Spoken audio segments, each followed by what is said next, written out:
everyone, welcome to The Nest. This is going to be a place for writers and readers and anyone who's interested in publishing to find a way or some resources to help them with that.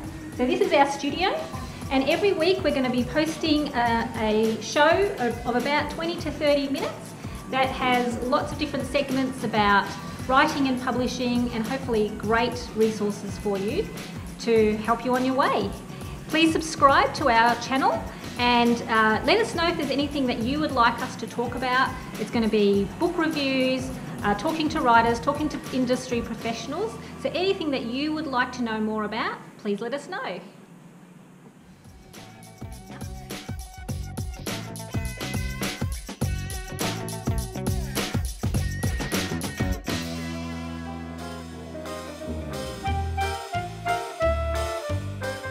What's that word mean?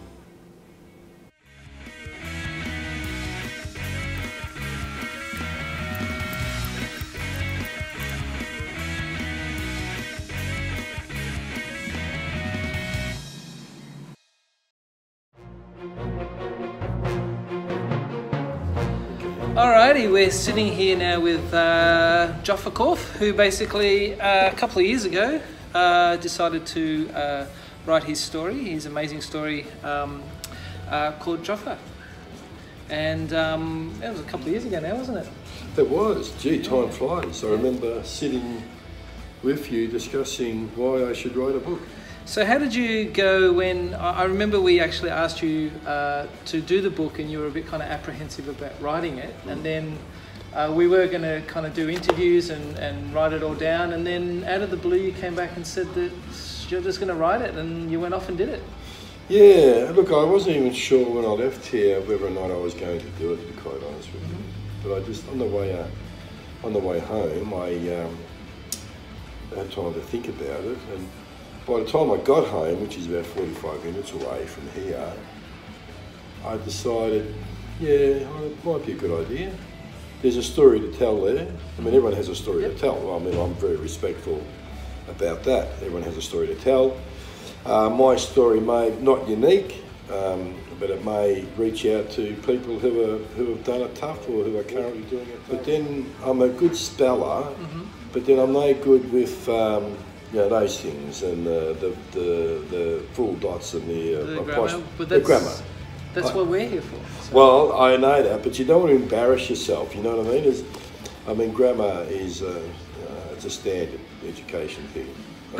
But saying that, the main feedback I've got is what is the main reason people have enjoyed this is because they read it and it sounds like you're talking it. And they hear it they call it Joffa speak as such, but it's like you're just having a chat with them, and people love that. I enjoyed that, and I think that was when I could only write the book in the mornings. I'd get up out of bed and you know, make coffee and go straight to the computer. I had a program on the computer which I was using to, you know, to it from here.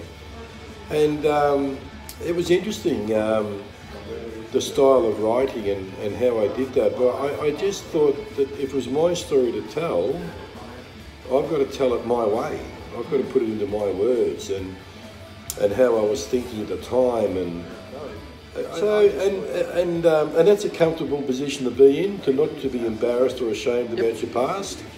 And that made it easier to put those words into, because I wasn't hiding. You know, and I think that if you were hiding while you were doing a project like this, it would be very easily seen by people who know you. Sure.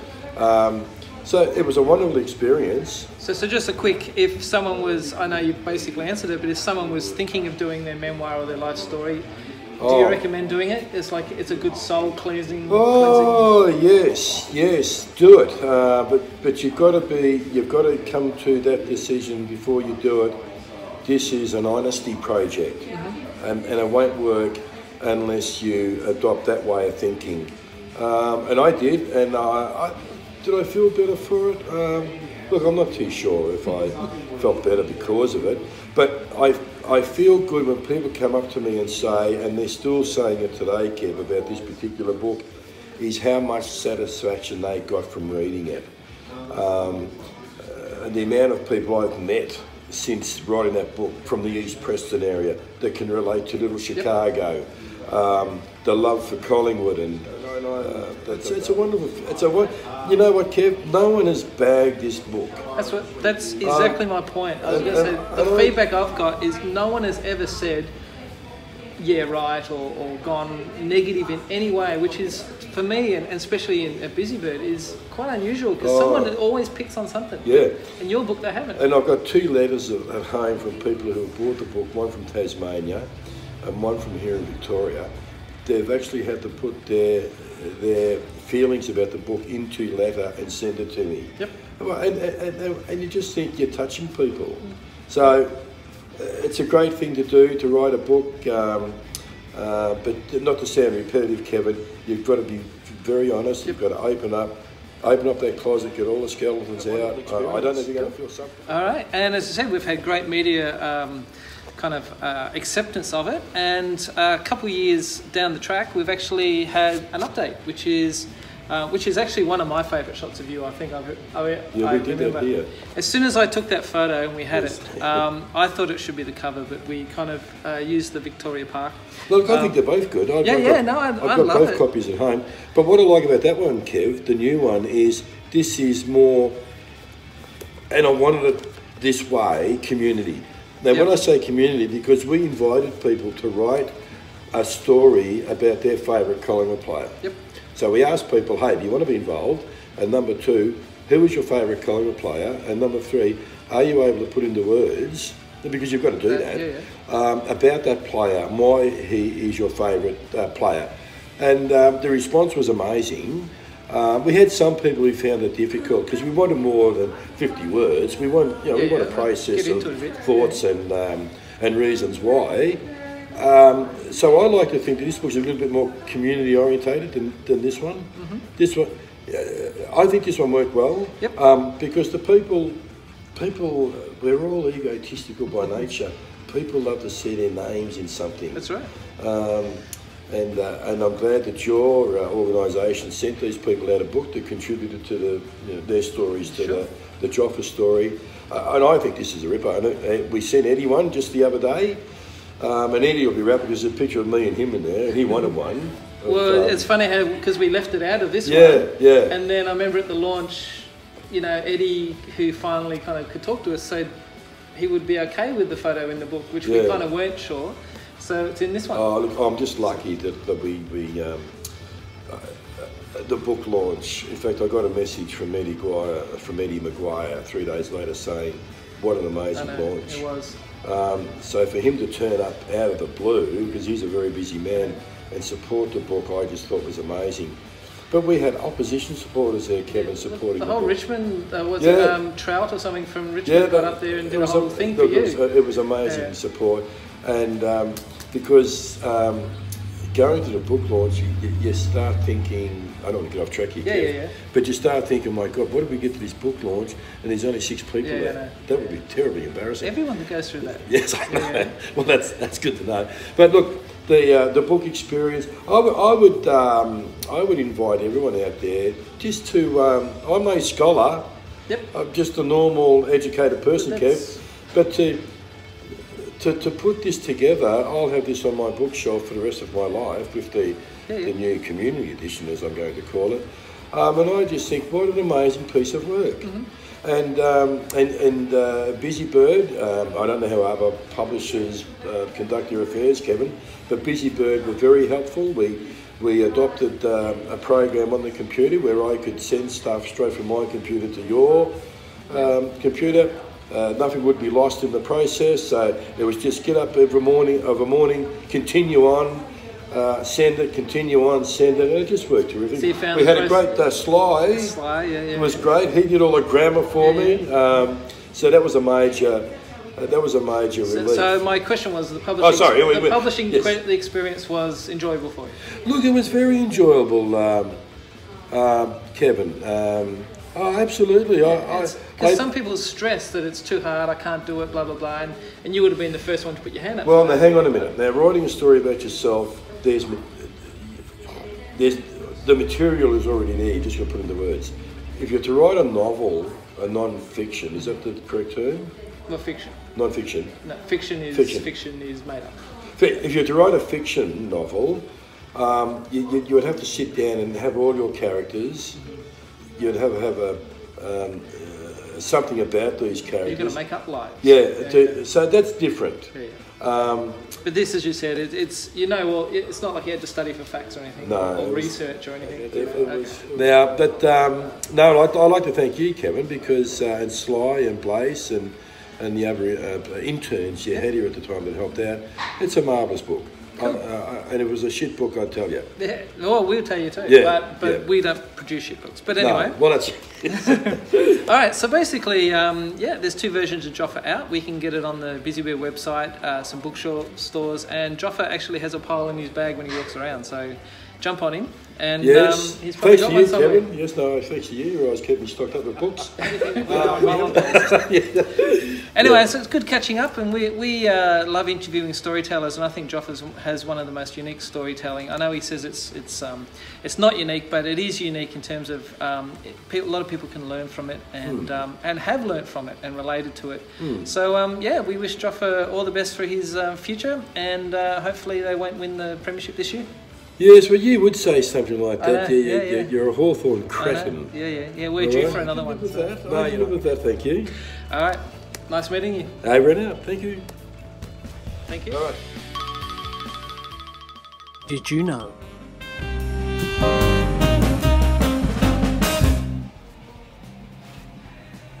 Hi everyone.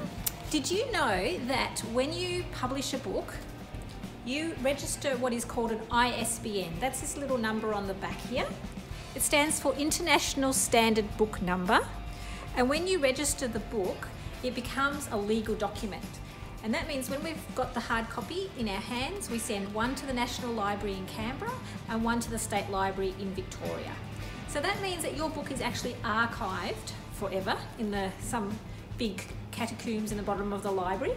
And it's pretty cool because it means that your book is actually part of our community, and it's a legacy for future generations to read, and it's something that your family can be really proud of as well. So, an ISBN, have you got one registered for your book?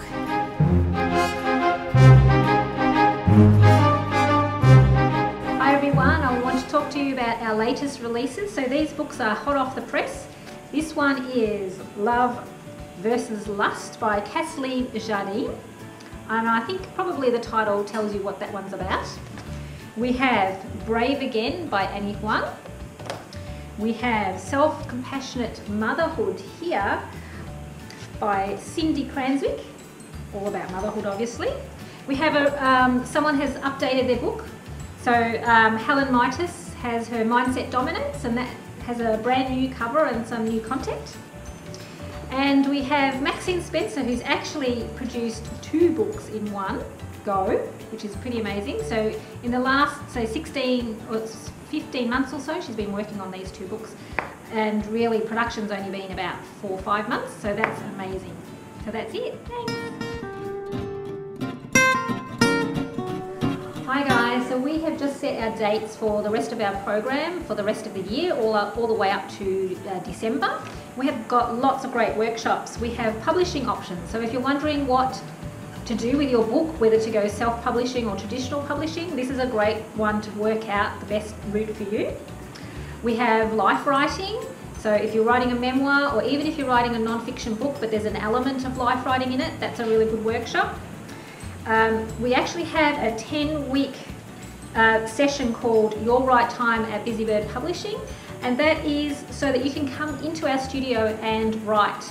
So it's very dedicated time, 10 weeks in a row on a Monday. We also have our regular Publish for Profit, which is on the first Wednesday of the month, and we have quite a few great topics which will help you with your publishing and your writing. Topics such as write a book synopsis, your book pitch, get more reader reviews, blogging for writers, and metadata for books. We also have a weekend-long book camp. So that is going to help you write and publish your book. So the whole weekend we're going to be working intensively on how to get your book ready, written and ready for publication. And we have our writing retreat, which is a little bit more special. That's at Karma King Lake in August, and the early bird for that finishes on the 20th of July. So all of these workshops with all of the content, all the details about it and prices are on our website. Thanks.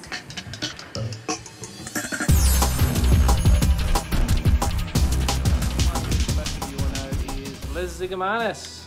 Hi. So Les, you've been here since the start, so about 5 years. Yeah. Yeah. So has it dragged? No, it's gone by really quick. Okay. And what's your role here at Busybird? So I supervise the jobs that come in, I hand them out to editors, I train the editors up, and I handle a lot of Busybird's media, newsletters, stuff like that. Cool. And tell us a little bit about what you like to do outside of Busybird. So I'm a writer outside of Busybird. I have a couple of books out. I've also got a few screenplays optioned, and we're trying to get some films up and running. Cool. See, we hire good people around here. And and then Les, yeah. So all good. You know, you're virtually the main contacts that most authors would have once they come to Busybird. Yeah, and I have to be vigilant because I have eyes on me all the time. I know, yep. Yeah, so, and I try, and a lot of the authors come in, they're inexperienced, they're a little bit worried, and they can get panicked because it's very overwhelming and all that sort of stuff. So we always try and nurture them, try and guide them through the process, and we're always open to answer any questions they have. Cool. So there's a great contact to have once you come to Busybird, and yeah, he never fails in following people up and making sure that all the processes are filed and done correctly. So yeah, everyone, Les Zigamanis. And now I'd like you to meet a very, very valuable member of the Busybird team, and here he is. This is Oscar, the seeing eye dog puppy who lives with us here at Busybird. Blaze and I got him as an 8-week-old puppy, and we brought him in here and trained him up to be a seeing eye dog puppy. He did about 15 months training and went away for about 15 weeks, and we thought that was the end of it. We thought he would pass and get through. He was one of 7 in a litter. 6 of his siblings failed very, very quickly, which is not a good sign. And Oscar nearly made it through and just failed at the last minute. So we got him back in, and if you ever come into Busybird, he's the one that will greet you at the door. He'll usually growl at you because he's like that. But his tail's wagging and he loves everyone. So yeah, he's a great asset to the business, and life would be very different without him around this place. So yes, Oscar